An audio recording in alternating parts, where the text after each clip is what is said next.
key to maintain healthy garden or healthy terrace garden is basically reusing whatever waste materials which we are generating out of our own garden back into itself. So once in a month you can clean your terrace garden, or 15 days once you can clean, because there will be a lot of soil which will be deposited on the floor through these pot holes.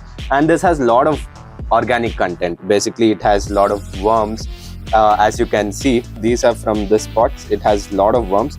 Now I'll be transferring it to the pots, and all this dead matter, basically it's all composted naturally. It is a natural process. It has composted and it will be going into the soil origin basically.